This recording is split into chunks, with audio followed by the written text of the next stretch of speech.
Sugatan ng 35 anyos na lalaki matapos barilin ng pinsa ng kanyang kinakasama sa Tuwi, Batangas. Ang detalye sa report ni Denise Abante.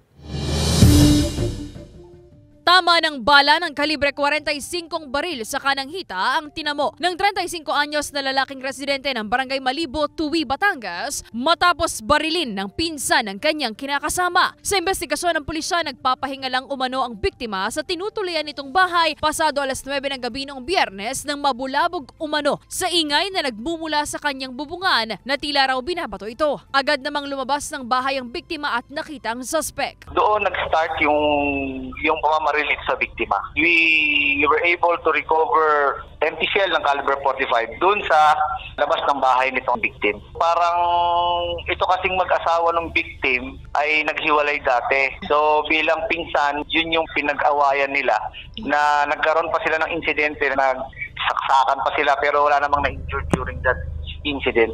Naaresto rin ang suspect na kaagad na inquest kahapon para sa reklamong frustrated murder. Patuloy na nagpapagaling ang biktima sa kanilang tahanan. Hindi na na-recover pa ng pulisya ang ginamit na baril sa insidente. Kung meron tayong hindi pagkakaunawaan, marapat na daan natin sa magandang usapan. Nandiyan naman po yung barangay natin. Yung kapulisan po is nandito rin para kung ano man yung hidwaan na pwede naman po natin pag-usapan para hindi na po umabot sa mga ganitong insidente.